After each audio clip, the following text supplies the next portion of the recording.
periodo de cambios, retos y transformaciones.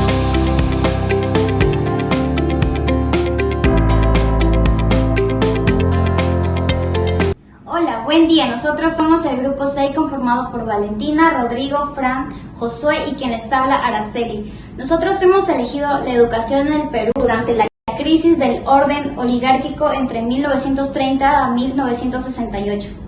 A continuación, cada de nosotros explicará distintos aspectos de este proceso. En el periodo de 1930 a 1968, en el Perú se le conoce como la crisis del orden oligárquico. En esos años, el país vivió una transición marcada por migraciones del campo a la ciudad, cuestionamientos al poder de las élites y nuevas demandas de inclusión social. En este contexto, la educación ocupó un lugar central. Según Teresa Tobar, en el año 2020, en su artículo Educación sin República, nos dice que la educación pasó de ser un privilegio de las élites a convertirse progresivamente como un derecho universal y gratuito, parte de un estado de bienestar limitado. Por eso, nuestro análisis se centra en cómo la educación fue un espacio de tensiones entre el proyecto modernizador del Estado y las desigualdades estructurales del país. Uno de esos momentos clave fue la promulgación de la Ley Orgánica de Educación Pública en 1941 en el gobierno de Manuel Prado. Esta norma reorganizó el sector educativo primario, técnico y normal y declaró la gratuidad y la obligatoriedad de la primaria. Según Tobar, buscaba garantizar derechos, pero benefició más al sector de la educación urbana y abrió brechas sociales. En las zonas rurales, la realidad fue distinta. Según Carlos Contreras, en el 2014, en Guardia y Educación en el Perú, los maestros que llegaban al campo eran vistos como nuevos mistis, que eran portadores de modernidad, pero muchas veces también de relaciones jerárquicas. Las escuelas rurales solían ser multigrado, con pocos recursos, mientras que en las ciudades había mejores condiciones. Además, la enseñanza en castellano excluía a los estudiantes que hablaban quechua o aymara. Esto muestra cómo la educación buscaba integrar, pero también visibilizaba la diversidad cultural. Un ejemplo de la época fue la creación del Colegio Militar Leoncio Prado en 1943, cuya finalidad era enseñar a los jóvenes sobre la disciplina, el trabajo y el compromiso, aparte del patriotismo. Esto, como señalaba el investigador Vázquez Mendoza.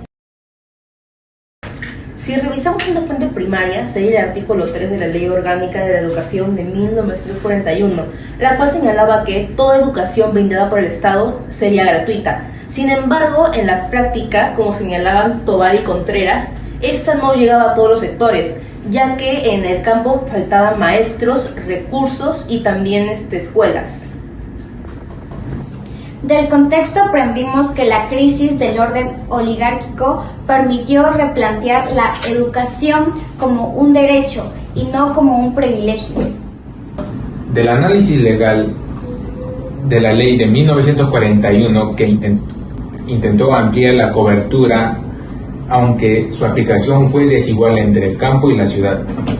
También vimos que las escuelas urbanas se desarrollaron muy rápido a comparación de lo público o rural, ya que hubo exclusión y discriminación lingüística. El caso del Colegio Militar Leoncio Prado mostró cómo la educación también era usada para inculcar valores socialistas y disciplina social. Para terminar, estas son las fuentes que usamos en el trabajo. Primero, el libro de Contreras y Oliar de 2014, también el artículo Teresa Tobar del 2020, y como fuente primaria revisamos la Ley Orgánica de Educación Pública de 1941 y finalmente el estudio José Vázquez Mendoza del 2023 sobre el Colegio Militar Leoncio Prado.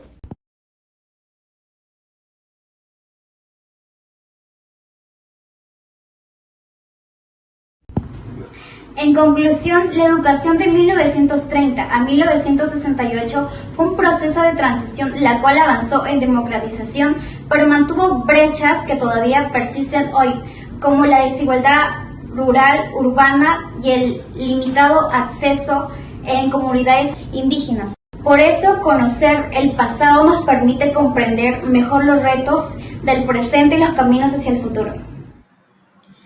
Recordar esta etapa nos invita a cuestionar qué tanto hemos avanzado y qué desafíos aún quedan por superar. Gracias por acompañarnos en este recorrido por la historia de la educación en el Perú.